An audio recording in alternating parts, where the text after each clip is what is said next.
Hello, this is Attic to Basement Estate Cleanouts with Raccoons. Really, raccoons.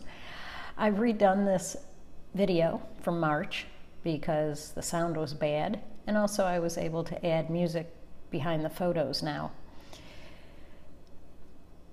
About the name. Here's the house that gave me the show title. Two men lived in a 3-story brick home in Silver Spring. Now it's worth $565,000, but it was worth $612,000 in 2009. But the good news is a neighbor bought it for back taxes in 2009. Back to the story.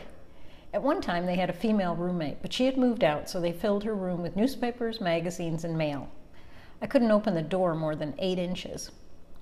The mail was all over the floor and even with the top of the mattress. Why people hang on to things like that and lose floor space or use of a whole room, I don't know.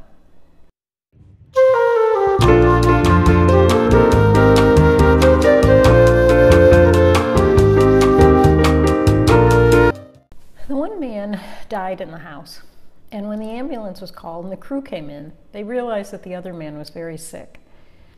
Lots of open beer cans and old frozen food plastic plates all over the living room. So one man was taken to the funeral parlor and the other man was taken to rehab. I spent the first morning throwing out the beer cans and plastic plates and other unusual trash that was in the living room. The papers and trash were about 4 inches deep on the floor, and every surface was covered with more objects and paper. We went out to get lunch and came back, and I continued to work in the living room while my other helpers were working in other rooms. I picked up magazines from the floor and discovered there was a dead raccoon on the floor. I think he had been drinking the beer and licking the frozen food plates until he ran out of food and died. He was locked in the house. We couldn't figure out how he got into the house until we were working upstairs and found a door chewed, which led us to find a hole in the attic where the raccoon had found a hole in the eaves. The raccoon was looking for a warmer place to live in the winter and had chewed the hole bigger to get into the house.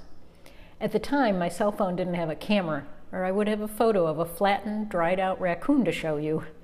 Instead, you'll have to settle for one in the living room.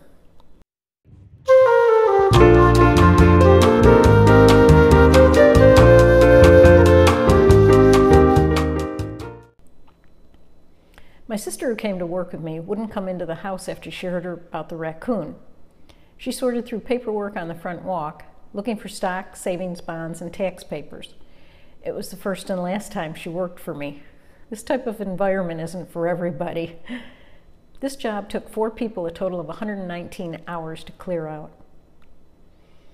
In 2006, I had 40 clients over the years, and one was in Rockville. The house was 1,400 square feet and built in 1956. This house had no basement, but a huge attic over the detached garage. Up in that attic, we found 2 strange table lamps with white metal fences and metal flowers around the base of the lamps. At auction, the auction owner and I were astounded that they brought $270, and we heard the young man who bought them was going to resell them on eBay. So if you know who has a better photo of these lamps, have them send me a photo of them. I'd love to post a good photo as they were memorable, and I've never come across anything just like it again.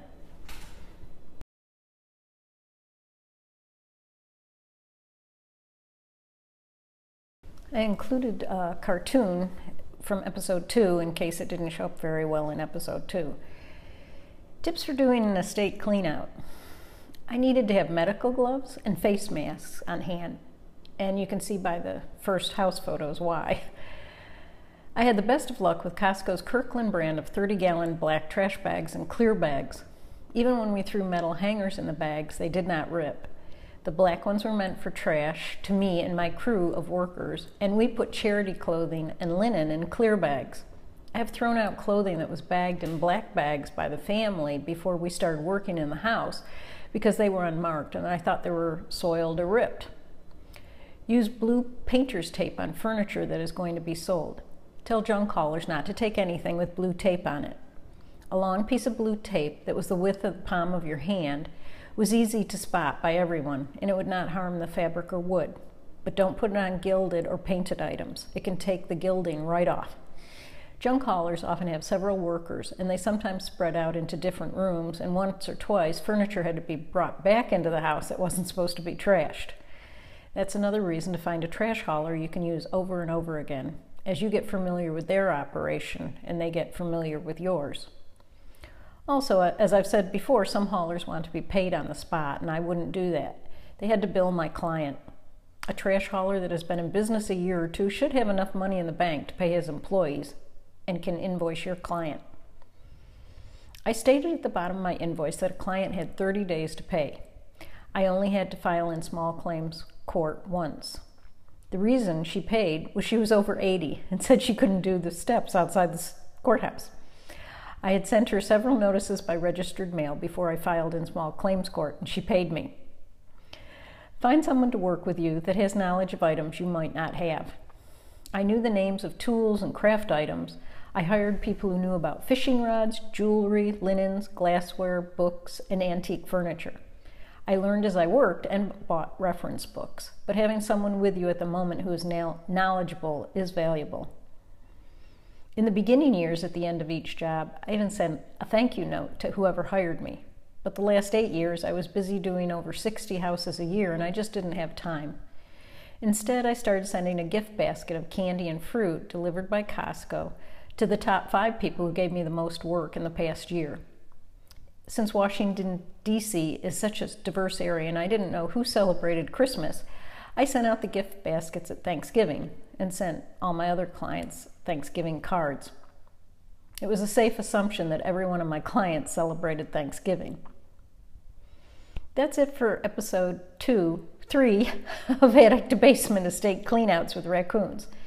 Please see more photos from these 2 jobs at my Facebook page, 800 Houses, 800 Jobs.